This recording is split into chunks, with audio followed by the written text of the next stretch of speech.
Chris dying wouldn't do anything to change our journey. He killed my dad, you're killing him. Two wrongs don't make a right. My dad was doing positive things, all right? And Chris took that opportunity away from my dad. Now, I look at Chris wanting to do something positive, and if the state takes that away from him, they're no different than Chris.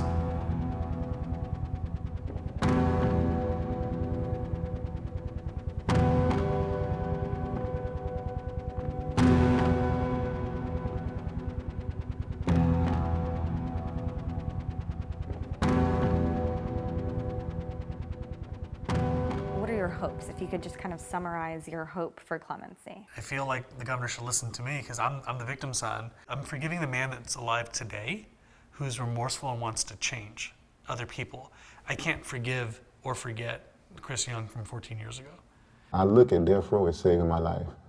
I wouldn't be able to explain to my daughter's life, like the appreciation of it, because I didn't have any appreciation for life.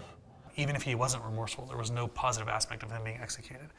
Then I started thinking, okay, well, what negative comes from this? Well, Crishelle loses her dad. Well, I know what it's like to lose a dad. I don't wish that on anybody. I miss my daddy. I miss my daddy a lot, and I don't want him to go because I don't get to see him a lot, and I don't like seeing him behind the glass. For that matter, he deserves to live, and I've spent the last 2 or 3 weeks banging on whatever door I can to make that happen. And I think a lot of people think, in the criminal justice system, probably think I'm crazy for it, but something better needs to come from this.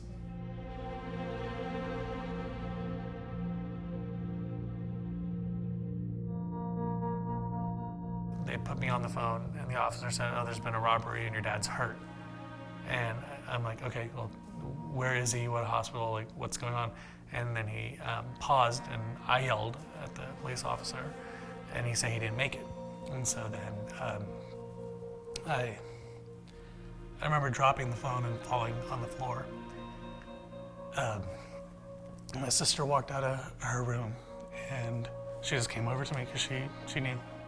My mom's sitting on the floor in our house, and my grandmother's laying there crying, my dad's brother's on the floor crying, my aunt's crying, my mom's crying, and we just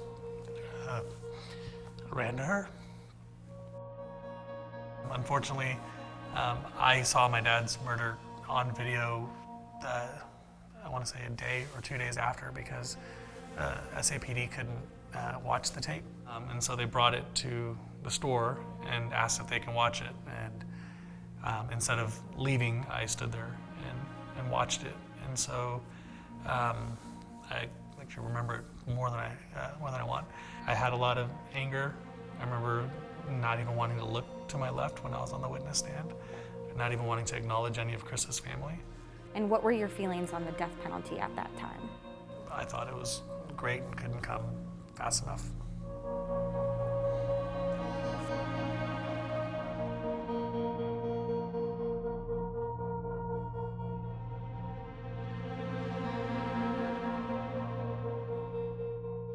Crishelle didn't pick her dad, and I know what it's like going through life when you need your father the most and not having the guidance. This next picture, it's actually kind of tough because I didn't get to see this look on my dad's face for my kids, but this was probably the happiest day of my dad's life, and it was 6 months before he was taken from us. It's holding his first grandson.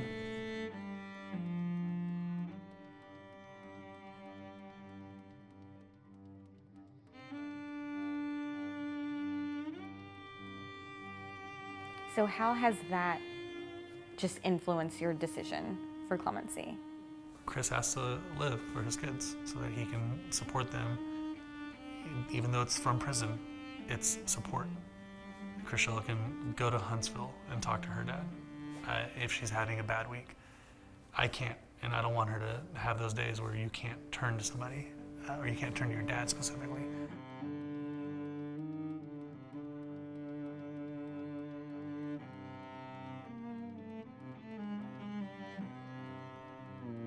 I hopes would be that the governor would grant clemency.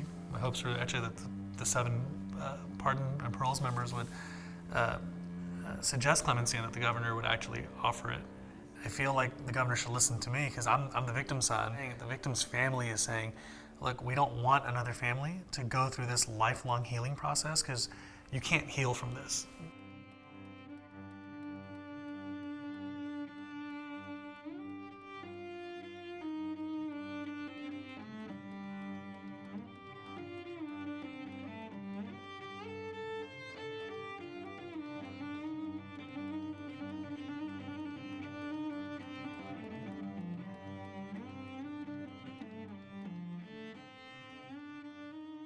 And I felt my sitting in front of them, telling them who my father was, what he stood for, and why now, if Chris, is a positive force for his daughters, is wanting change, wanting to break the chain, then he needs to live for those reasons for my dad's legacy.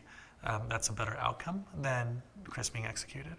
Isn't there a danger with letting emotion into the judicial process? Couldn't that lead to verdicts based on a perhaps understandable desire for vengeance? I feel like the death penalty already is vengeance, right?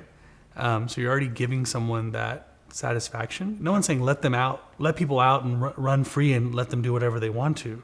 There's got to be a better way to deal with these situations. Again, killing him, 2 wrongs don't make a right. You killed my dad, you're killing him. Now all you've done is kill 2 people with intent, right? So if the more profound thing is if Chris walking into my dad's store with a loaded weapon, wanting to rob and shoots and kills with intent, you cart him into a room with sedation drugs and other drugs to end his life, it's intent. So there's nothing good that can come from it. And the emotional piece, it just counters the vengeance piece that's already in the justice system.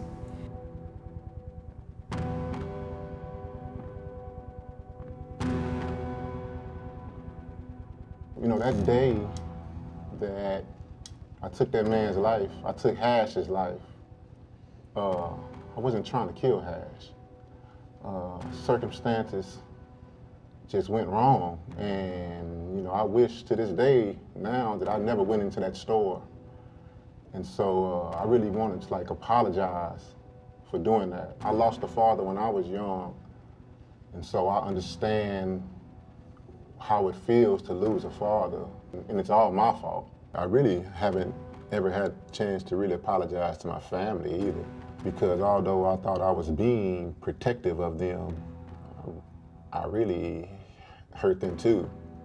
Although I do apologize for putting them through this stress, I hope they can appreciate where I am now.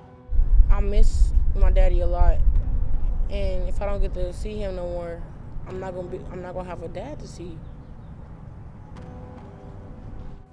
Every person, again, this goes back to my thought process, has a 50-50 chance of ending up like him or ending up like me. It honestly was my dad who told me always to just focus on education and caring for other people and your family. So that kept me going. I don't know what his family circumstances were when he was growing up. Obviously they weren't great if you have an 8-year-old joining a gang and getting into that lifestyle.